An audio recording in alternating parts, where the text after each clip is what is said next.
What's going on, everybody? This is Walt Blackman, and welcome again to this Update Walt Blackman Show, whatever you want to call it. We are here Saturday. I hope everybody's having a great Saturday. A couple things I want to talk about before we get into this.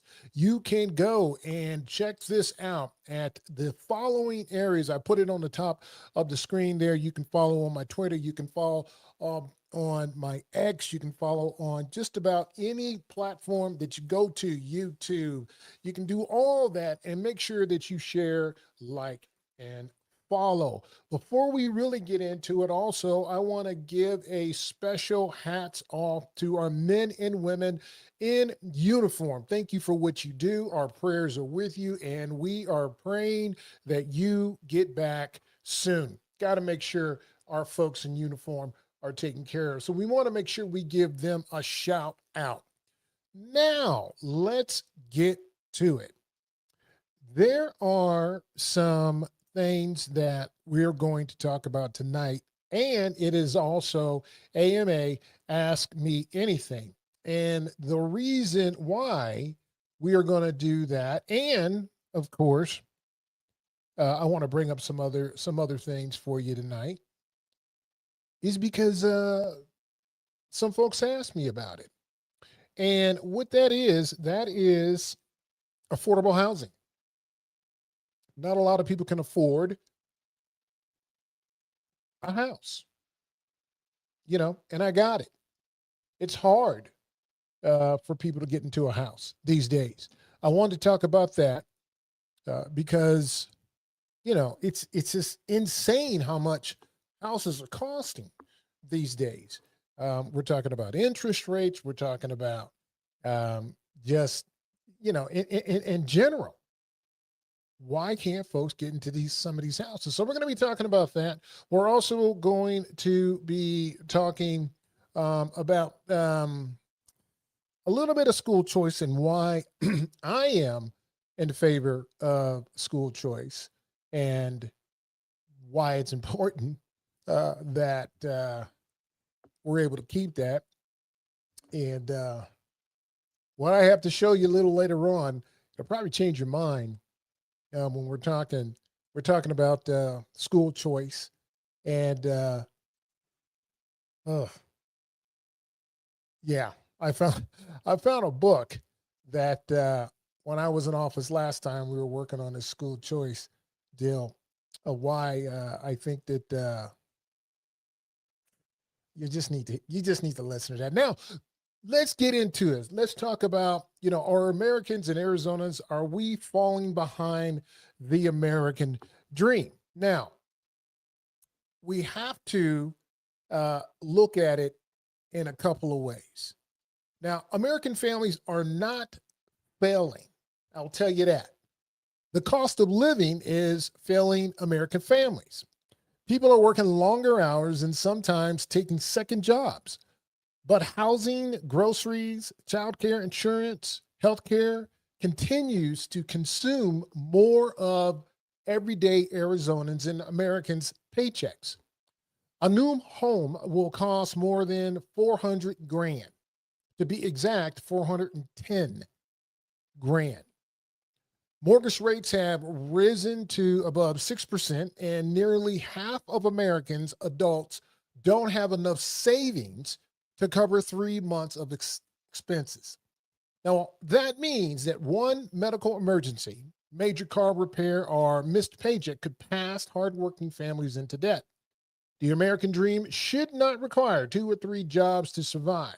We need affordable housing, lower taxes for working families, better paying jobs, responsible government spending, reliable energy, and policies that reward work, marriage, savings, and home ownership. People are working harder, but falling further behind. Now, what do you believe is making the American dream unaffordable? I want you to put your answers and your questions in the box. I'm going to go over a few numbers with you also. And these numbers are going to um, raise your eyebrows. Oh, brother, this guy stinks. Now, because of the cost of essentials, and I talked about that earlier: housing, groceries, energy, so on and so forth, healthcare, transportation, childcare, particularly up here in the rural areas in Navajo County, consumer prices, okay, were 3.4 higher in July than they were the month prior. And we're talking 2026. Now, while inflation adjusts hourly, when we're talking about earnings, the earnings have actually fell 0.2%. Now, you can go to the Bureau of Labor Statistics and you can find that information yourself. The source is there. Now, the median price of a new home is north of 400 grand. It's 400 grand. While the average 30-year mortgage rate this year, August, was 6.65. That's the average. And you can find that going to the Federal Reserve. Now, most families paying for health care and housing spend at least half as much on child care as they do for the housing costs. Now, 45% of adults lack the savings, and I said that, sufficient to cover a 3-month expenses. Okay, so let me put that in perspective. Most people that will get on this show this evening, the majority actually, 45% of the people that will get on this show this evening do not have at least 3 months saved up in the bank for those emergencies. Not their fault. It is not their fault. Now, as I said before, the American dream does not mean working 2 jobs. And it also doesn't mean that if you aren't working 2 jobs, you really are getting beat up when you can't put at least 3 months of savings aside. Now, some of the policies that we need to get folks affordable home. And let me talk about affordable homes really quickly. When and I was at an event this past week. I was speaking in Flagstaff, and we were talking about how do we get Republicans to the polls, more to the polls, as we talked earlier, had a record turnout, a record lower turnout in the primaries. How do we get more folks to the polls? How do we get the talking points to the voter? And what type of talking points when we're talking about affordable housing? Right there, that word, affordable housing, some folks in our party think when you say affordable housing, that's a bad word. However, my theory actually turned out correct. We had a person in the audience who was 20 years old, conservative. She's going to be going to college. She's working her way through college. Very, very conservative Republican. She is going to start a Republican club at the university she's going to go to. So very conservative, small government, free enterprise, so on and so forth. Lower taxes, hard work, pull yourself up by your bootstraps. However, the word affordable housing in some Republican circles, that red flag goes up and they'll say, oh, that's a Democrat word. That's a Democrat word. Well, let me tell you, the young people of today, young conservatives, when I asked her, what does affordable housing mean to you as a conservative, as a 20-year-old? You know what she replied with? I can finally buy a house after my hard work. Now, often in Republican circles, we also hear, pull yourself up by your bootstraps. That's how we did it. Well, let me tell you something. In order for young people to be able to afford a home, you got to give them some boots first to be able to pull themselves up by the bootstraps. We cannot expect to gravitate to those folks who we want in our tent, who we want to push out to vote, if we are not talking about the right keywords and talking points that this younger generation of Republicans need to hear, need to gravitate to. Now, I also talked about, we talked about Twitter, we talked about TikTok, we talked about Instagram, we talked about all these types of different platforms that are out here. And then when they talk about affordability, when they are talking about housing, what are they saying? Affordable housing,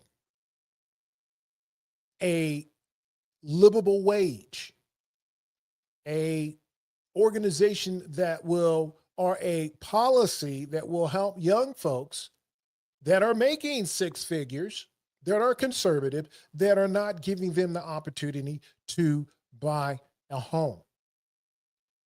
There's some other words out there that Republicans kind of shy to, or kind of turn away to, or if it is said, other Republicans will actually call them rhino or liberal or what have you.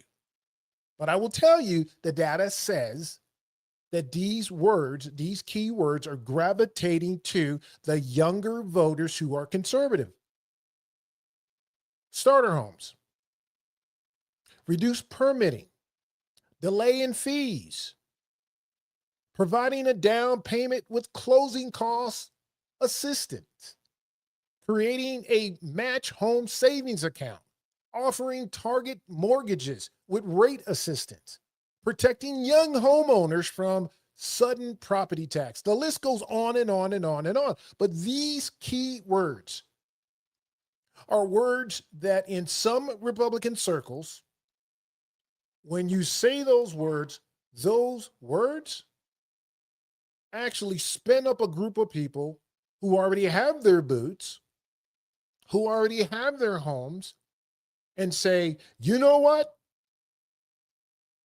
They don't need it. It's a liberal thing. Those words are liberal things.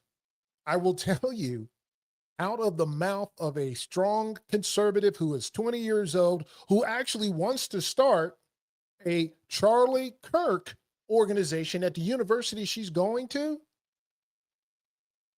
these key words are words that resonate with them. Young people cannot afford a home, plain and simple. They cannot afford. There are young folks out there that are making six figures and they cannot afford a home.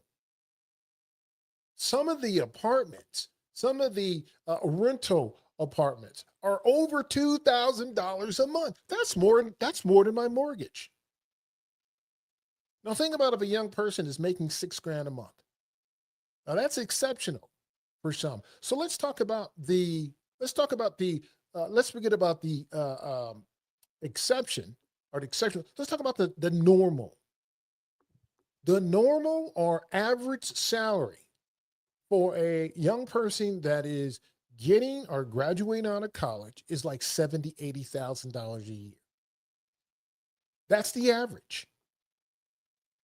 Now we're talking about some of those folks who have not graduated from college, who may not have a doctorate in law, or they may be some sort of teacher or what have you. They're not making 100 something grand a year. They are making that 70 to 80,000 a year. You can look that up. Now, with income like that, let's say they're married. Let's say they have a child on the way.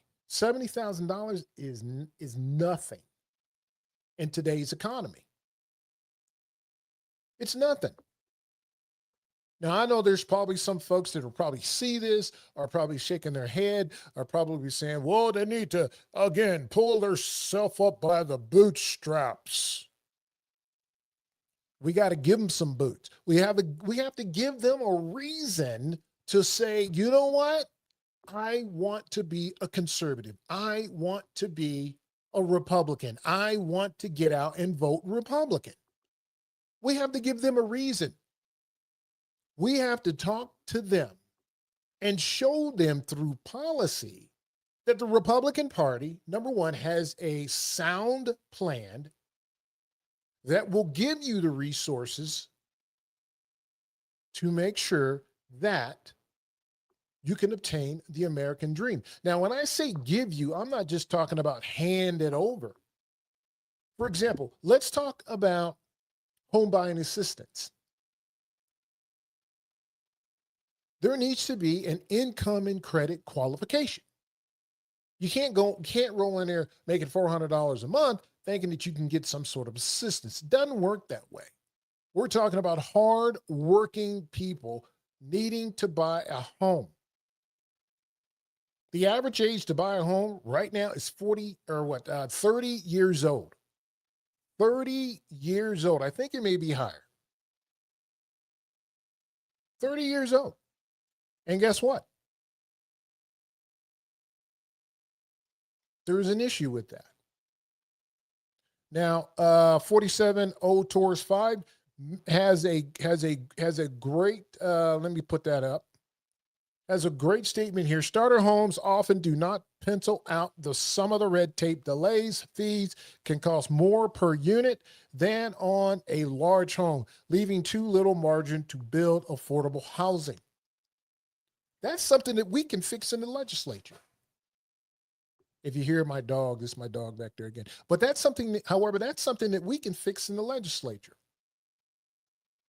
We can take away the red tape. We can take away those fees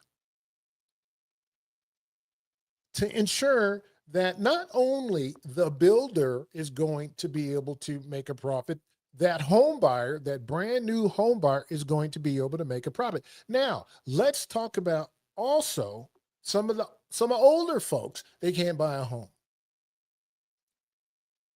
They can't afford it, or the interest rates are too high, or what have you. Is that their fault if they're working their behind off and they're only making $70,000, $80,000 a year, or six figures, and they can't afford it? And they're doing everything that they can do to get a home. Now, in Arizona, we have some programs.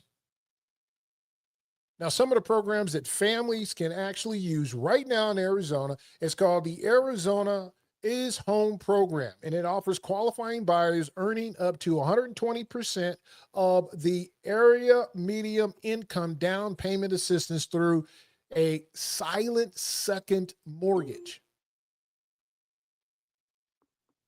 Now, some folks in our corner will going to say, that's a handout, that's a give out, that's a giveaway, that's welfare. I got it. It's not Section 8. The person is working. They have to be able to qualify. They have to make up 120% of the area median income. That's not a giveaway. That's not welfare. That is helping somebody buy a home. We also have those government programs like FHA. And some of those programs offer as little as 3.5 down, which can go to some of these small starter homes. Now, as a veteran, I am blessed to have a VA loan. Now, that wasn't given to me, and that was not given to any veteran that actually served. Those are dollars that we freaking earned. Okay? Those are dollars that we have earned. Those are benefits that we have earned. Now, what are some of the approaches, and I'll get to some of the questions here. What are some of the approaches that we can do as lawmakers? And these are some of the things that I've come up with that I think that are very workable, conservative, they're fundamental, they're sound.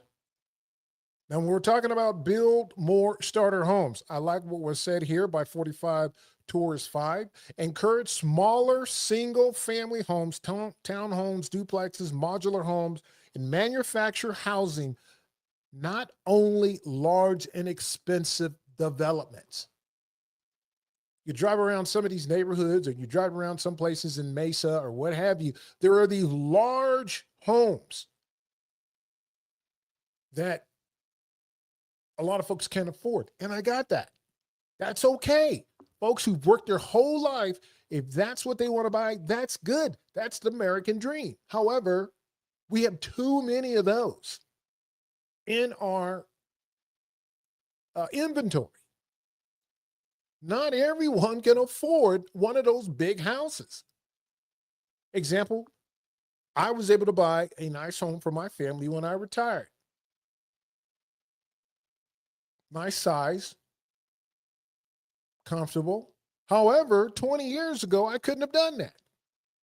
And that's at the beginning when some of these prices were going up. Reduce permitting delays and the fees.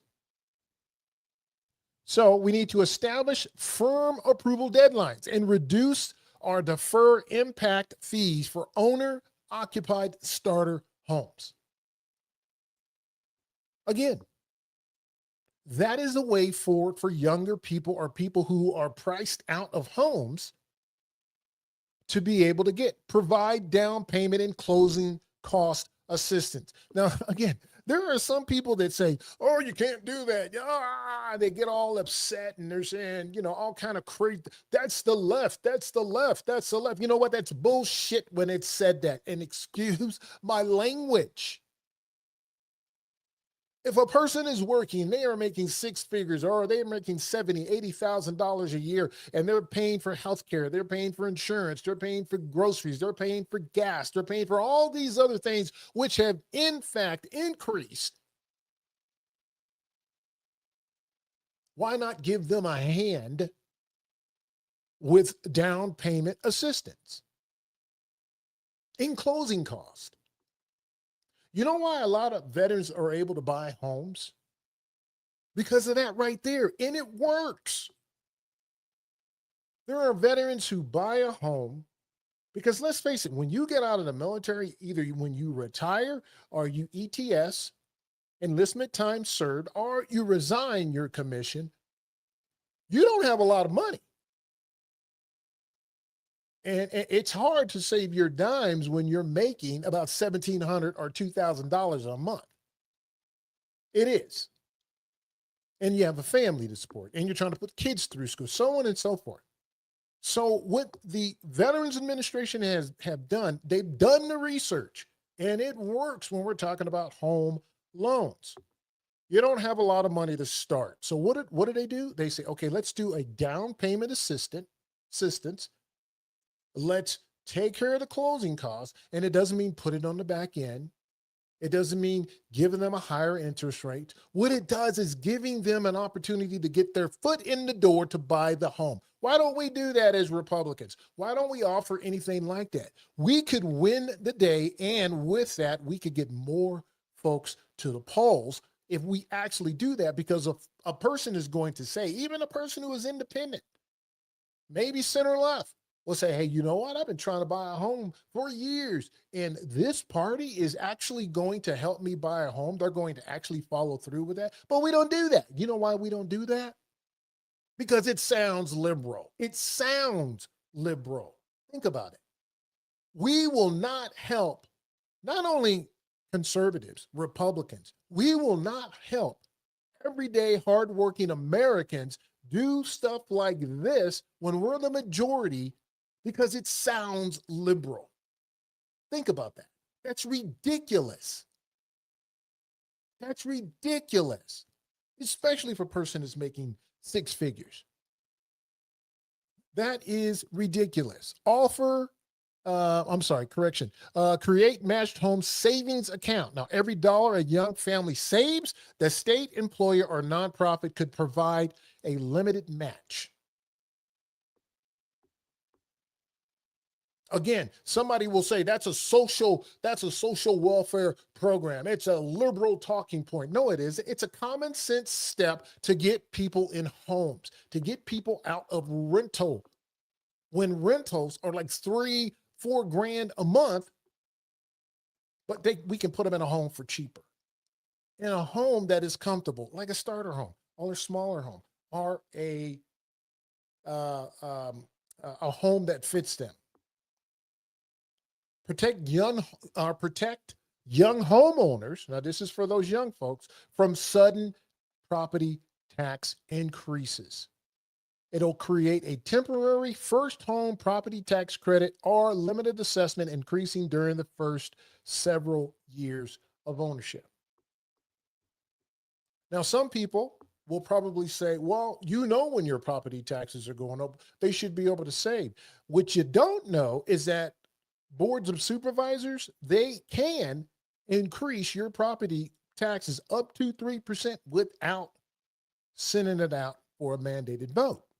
They can do that if they have to pay for other things. So let's say that young person gets in that home, they have a budget, it's dead on money on property taxes goes up. They can't pay for their property taxes. They can't pay for their home.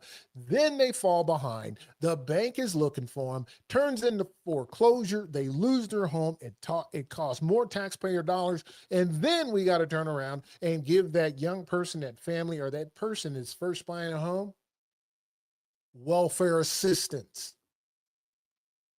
because we have placed them in a situation where they cannot buy a home, and we have put all these blocks, stumbling, challenging blocks in front of them.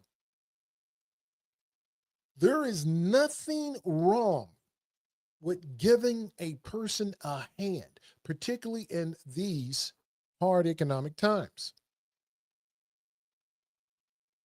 Rehabilitate, vacate, and work on some of these homes that are, I would say, broken. So you can give them a discount. Expand financial preparation.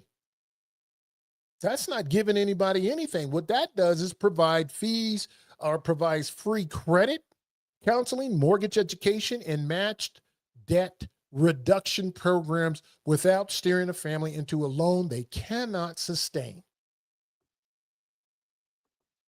I actually said that to one of my colleagues. Maybe we should do this to prepare them to mitigate some of the financial issues that they may have when they're buying a home, to not getting one and not get into one of those loan programs that they cannot afford. You know what the reply was? That's a social program. That's a social program. The government shouldn't do that. They are exactly right on that. But we have organizations, nonprofits, churches. My church does this, programs that teach young people on how to deal with their finances, manage their money, counseling, free credit counseling. Listen, when I was growing up, we didn't have any of that. We didn't have any of that. And because I made a lot of mistakes growing up, trying to figure out the financial battlefield, if you will. And I know I'm not the only one who have made financial mistakes. However, we didn't have that then. You had a calculator and what have you. Anybody who has grown up and says that they have not made financial mistakes and then they get to the point where they can't buy a home or they can't buy something because they did not have the credit counseling, the savings discipline, or so on and so forth. There are very, very few people out there in my generation that were lucky enough to have that type of counseling. And everybody else, if you say you didn't, you're probably lying. Now, there's some programs that families can use right now. As I said, the Arizona Department of Housing, they have a program. The FHA, they have a program. HUD, that's a program like 3.5% down. Rural development, there are cases for this. There are ways that we can help some of these folks in younger generations. Now, let me bring up something that I want to also talk about. Let me see some of these questions. Okay, I'll start up here. As a builder of low income housing, the biggest obstacle is not the desire to build, it is unpredictable local processes, delays, discretionary decisions, and unresolved conflicts that increase the risk. Boom, target. We want folks to be able to build low income housing. And really, let me talk okay, really, really quickly. We want folks to build low income housing, but when you use the word low income housing, then you got people that freak out. It's going to be a ghetto. It's going to be projects.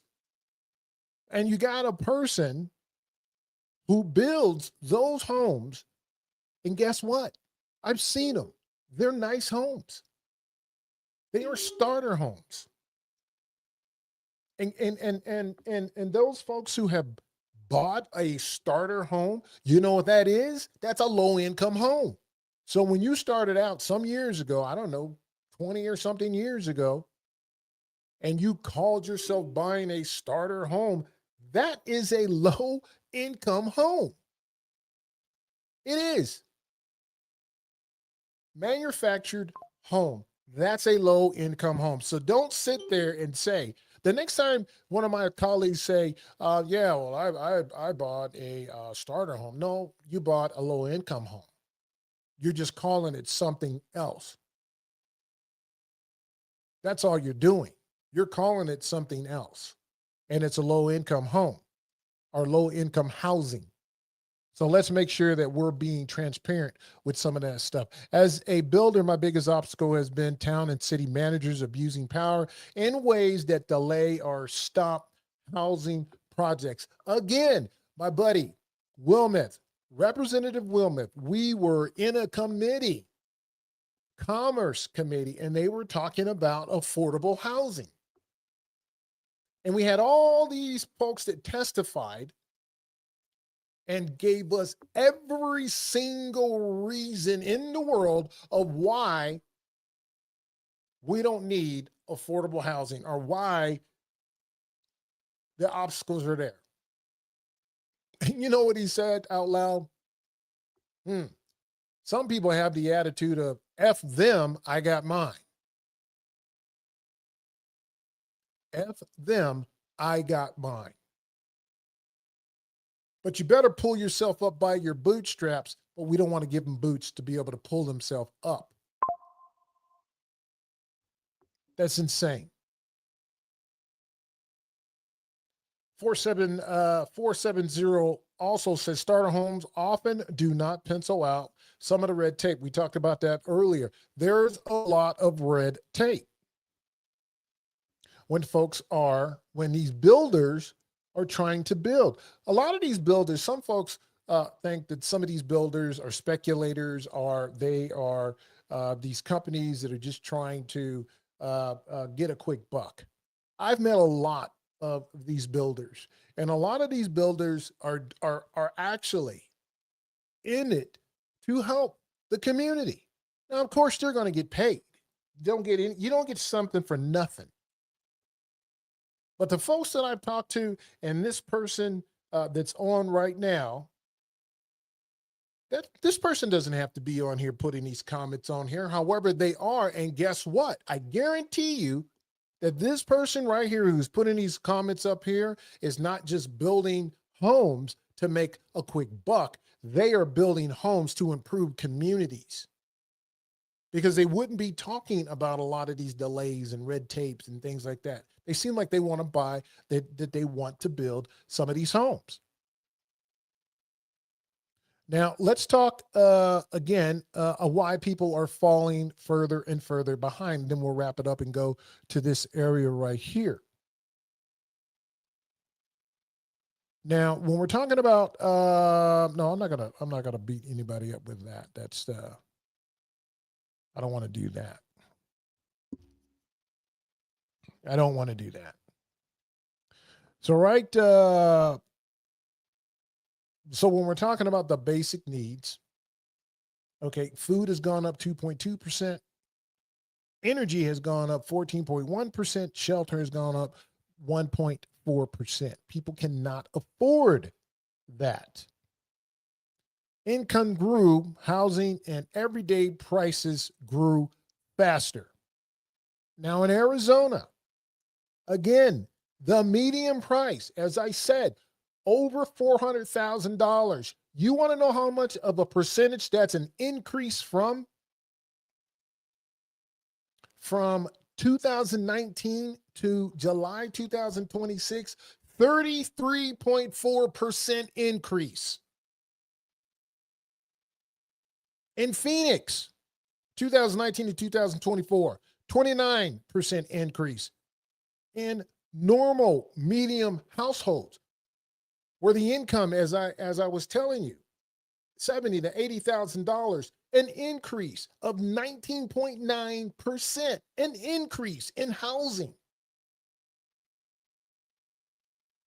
You're trying to tell me these folks need to pull themselves up by their bootstraps, and we see that type of increase in housing, and then we turn around and talk about, oh, we don't need affordable housing. That's a leftist term.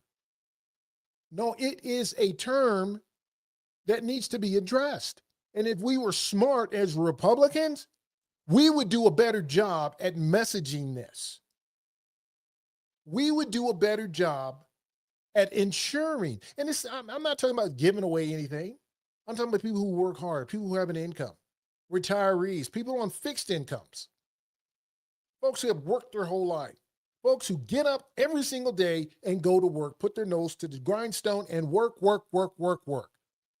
But they can't buy a home. They can't buy a home. And a lot of times, again, they can't buy a home because of wording, because of politics, because of populist belief, because of it doesn't sound conservative enough. So we're not going to get into programs that will actually help people get into homes. And you're not giving away anything. What you're doing is saying, guess what? I know it's tough to buy a home. So let's do some of these other programs to help you get into a home. Geez, 33% increase in home buying. It has outpaced the income. So even if you are, again, even if you are making a six figures, 33%, it's outgrown that. How do we expect people to buy a home? Man. And I'm not beating up. Okay, I want to get this. I'm not beating up folks that are Republicans or Democrats or have a different opinion on this.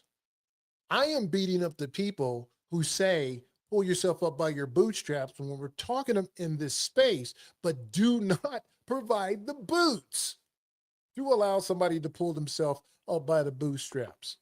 And in today's economy, and the way we see the American dream slipping away, 33.7% growth from 2019 to 2026, they not only need one pair of boots, they need about 10 to be able to catch up.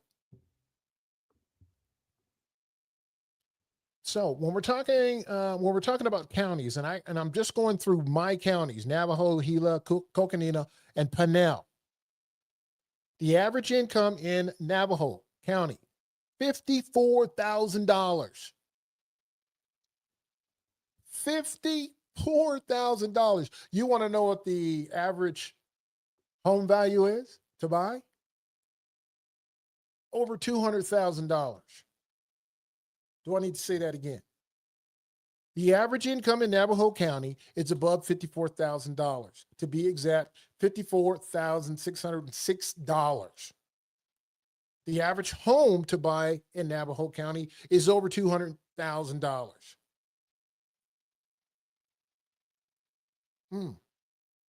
Wow. To rent that house, we're talking over or close to $2,000 to rent it. However, if we put them in some of these programs, you want to know how much it would cost that same family making $54,000 to pay a little over $800 a month. If we don't have the high interest rate, 6.65. if we get them in some of these programs that will lower their interest rate, that will not spike a property tax by surprise. Well, we don't want to do that. Oh no, we don't want to do that. That sounds too liberal. Why don't we put that aside and say, how do we help our community? How do we help folks that are working hard and struggling? How do we do that? Instead of just saying words when those words don't mean crap. Seems like I'm getting upset at this. I am. Gila County, $61,000, a little over $61,000. That's the income. That is the average income in Gila County. The poverty rate in both counties, Navajo, Gila County is 22%, and Navajo County, 19.1% in Gila County. The value of homes, $269,000 in Gila. The list goes on and on and on. Coconino County, $72,000. Medium income, 15% poverty rate. The average home to buy in Coconino is $448,000. Pull yourself up by your bootstrap. Pull yourself up by your bootstrap. Pinal County, $80,000. Medium income, poverty rate is 11%. 81% growth in population, and the medium income and the medium value to buy a house is over $300,000. Now, if you're a banker, you're looking at that. Well, okay, you make $80,000. The house is $300,000. Let's see. You don't make enough money. So these folks are forced into situations where they can't buy something because of red tapes, because of delays, because we are not looking at programs to help some of these folks.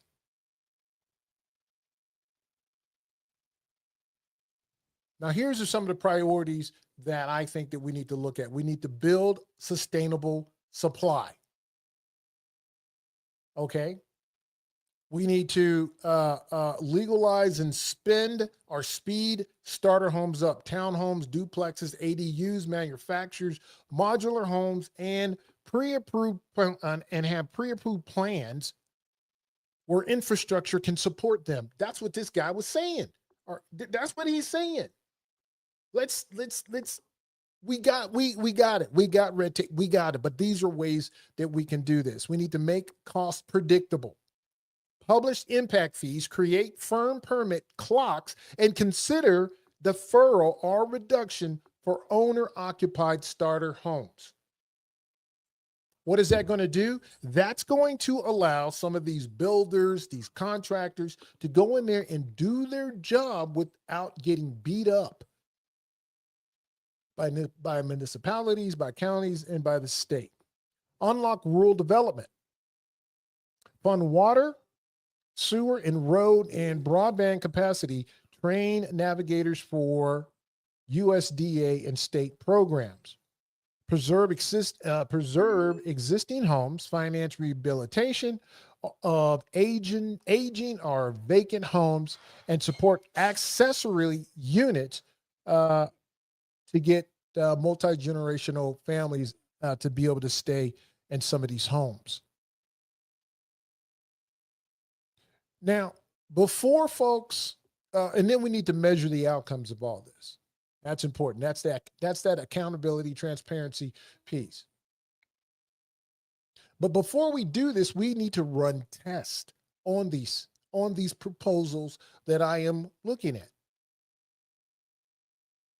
The first question is, and these are questions that lawmakers should be making: does it produce or preserve an attainable home? By doing these, we need to talk to folks like this person who is putting these comments up here. Does it lower the monthly payment or only move cash in closing? Could it bid up prices because supply is fixed? Supply and demand. And we know that that's a problem. That's been a problem for years. Can a working family actually navigate the program, and will taxpayers and lawmakers be able to see the results? And that's what we need. Now we can help families now with this bill that I am going to run. We can help families now. Programs can have the eligibility of income, location, credit, property requirements. We can do these things and allow these builders to be able to navigate easier through some of the red tape. Again, we have some of these programs already. Arizona is Home, down payment assistance for eligible buyers, okay, at or below 120% of availability, and participating lenders vary. Area, medium, low income. Navajo County, $54,000 a year in income, 22% poverty rate. That program fits those folks. Home Plus, statewide home builders assistance through participating lenders. FHA, insured mortgages with down payments as low as 3.5% for eligible buyers. USDA rural housing, direct or guaranteed options that may allow no down payment for income, property location, and program eligible rural buyers. Again, there's somebody out there, their heads exploding and saying it's a welfare program. That's not a welfare program. Just because you got yours does not mean programs like this are welfare programs, particularly when these folks are out there making money. We need to do that. We also need to be able to ask some hard questions. What's stopping you? And if you're watching this and you are one of those folks who are in this situation and you are trying to buy a home, you're working your behind off, you're working 7 days a week, you're a single parent, you are working. I met a parent the other day at an event and I was able to talk to her. Hard working, single parent, putting their kid through college and she's, with scholarships, and the kid worked hard. This person works hard every single day. You know what? She doesn't make enough money to buy a house, and she makes too much money for assistance. She's right there in that sweet spot. So what does she have to do? She has to get housing that is provided by the state or the government. Now, when some people will hear that, they'll say welfare, this and that. No, stop. No, stop it. I met this person and talked to them. Hard-working conservative, hard-working Republican. This is a person that pulled themselves up by their bootstrap, but the boots were stolen. And she continues to grind and work and support programs that will help other people. But there are people out there that will say that this person is a welfare person. They shouldn't get any type of help. But these are the very people that I am talking about. We need to stop. We need to do away with these barriers that folks can't buy a home.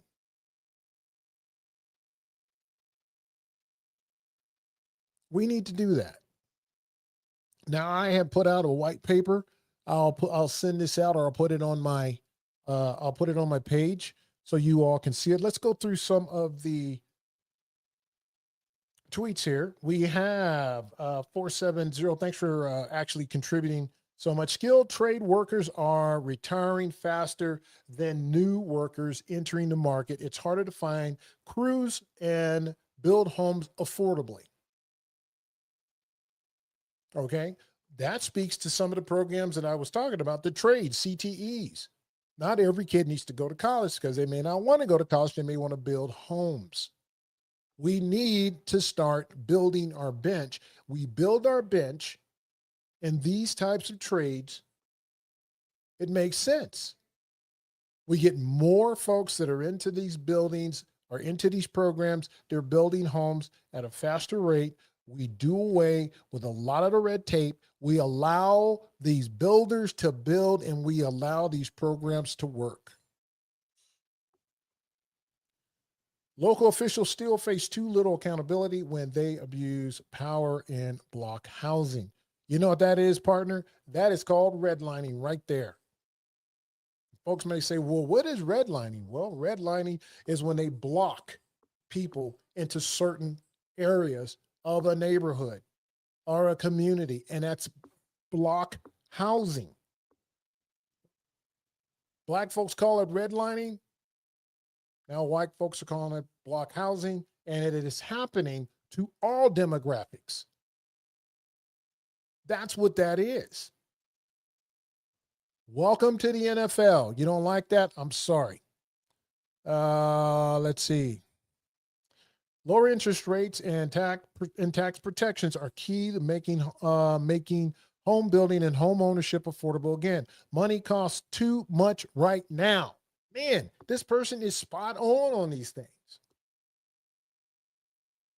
We need to think outside the box. Thank you for putting that up. Again, let's see what else he says. Rise income limits for assistance and index them to inflation so working families do not lose help as prices rise. You know, if we as lawmakers actually listen to constituents, whether they are our constituents or not, we may be able to get some things done. You know, sometimes as lawmakers, we think that we're the smartest people in the room. How about we listening to, this is why I do this, to get ideas from people who are in this space. We are not the smartest people in the room when we're talking about politicians or lawmakers. If we listen to some of these folks who put the information up or give us suggestions instead of just deleting or putting things in the delete box and actually talk to some of these people, maybe we may get some things done. Not all lawmakers do that. However, we've got a lot that do that. I like that last one. I appreciate you, 470 Tours 5. I really do appreciate that. Now, I know I got a little excited tonight about this. I'm excited because it's important. I have children that are of age to buy a home. I have 5 children, to include the one that passed away, Cater. 5 of them, and only one is able to buy a home.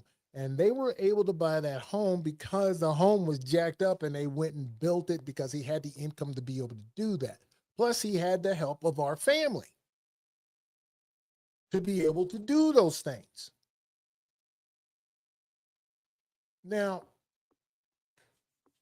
and he's been able to turn that house around because he's worked on it. He's put money into it, but he works his behind off. He owns his own business, and it's still tough.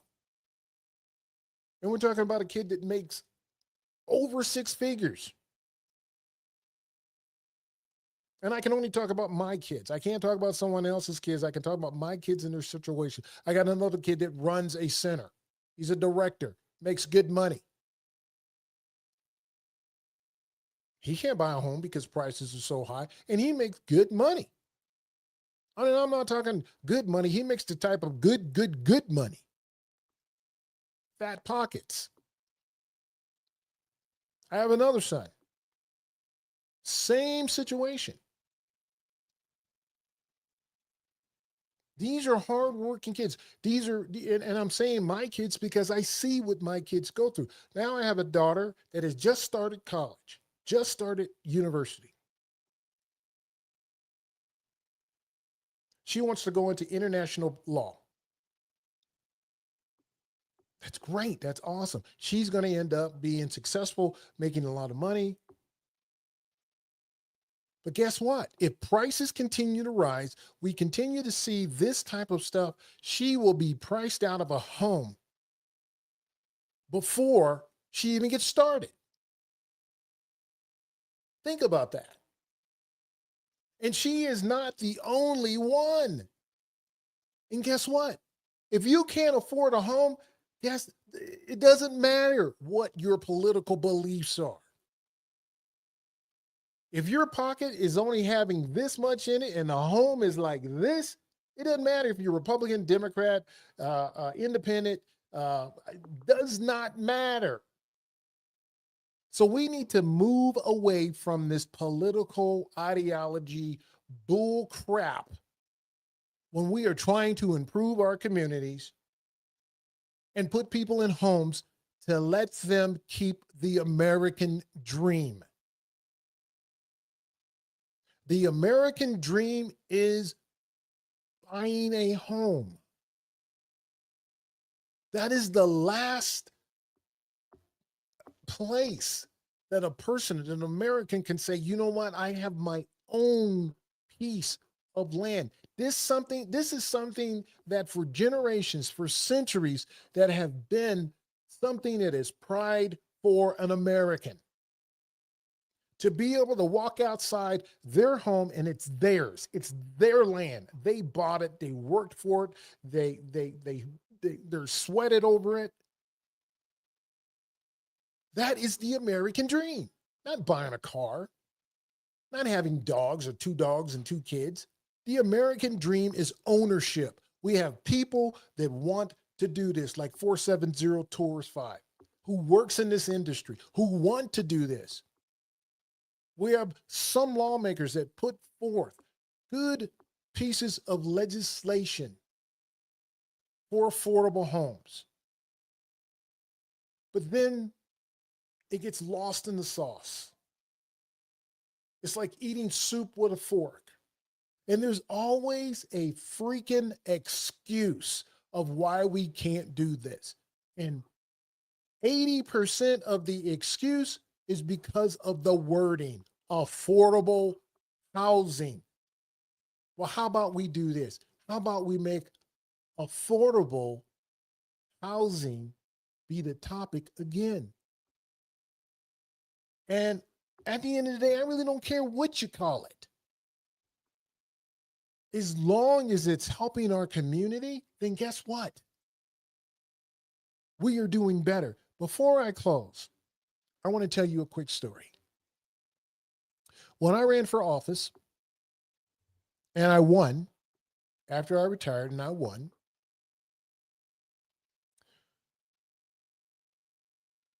I was excited. Yeah, I won.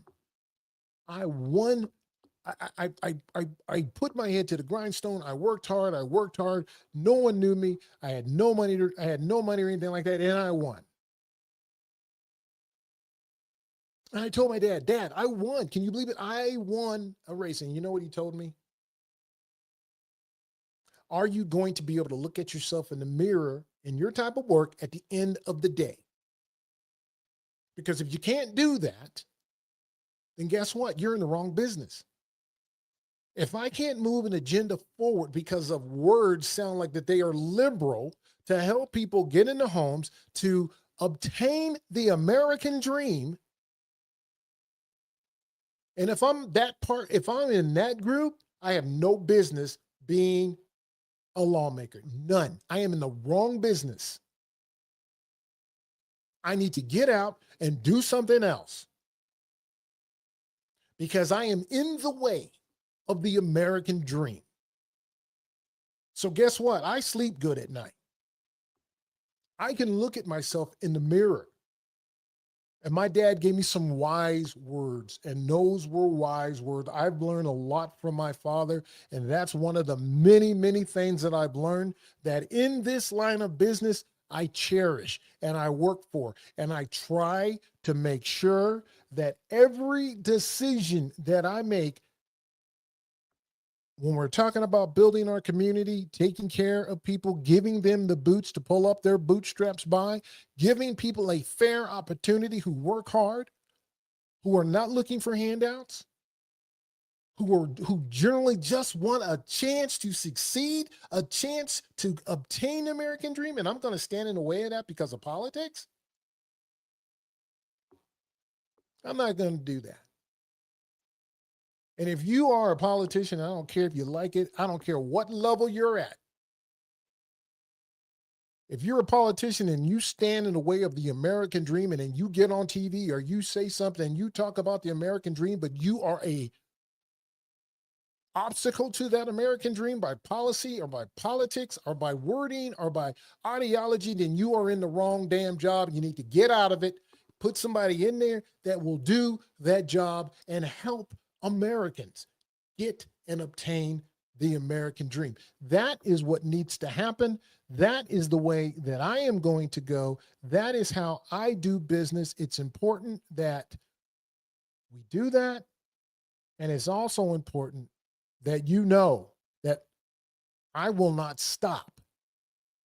I'm not going to be able to help everybody, but I will damn sure help that one person. Everybody, I'm Walt Blackman. I hope you enjoyed this. Make sure that you are back next Saturday. Sometimes I change the date because I'm out actually working and helping people.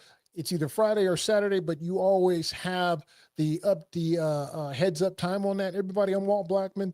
Thank you for your prayers, your blessing to allow me to stay in this line of work. And guess what? I don't care if you're not in my district. If you need help, call me. Call my office. I'm at the Capitol, second floor, I think 210, right across the hall from the speaker's office. If you need something, you call me. If you are not getting help from your lawmaker, call me. I'm in the book. Everybody take care. I'm Walt Blackman. Have a great weekend. Be safe. And remember, say a prayer to our many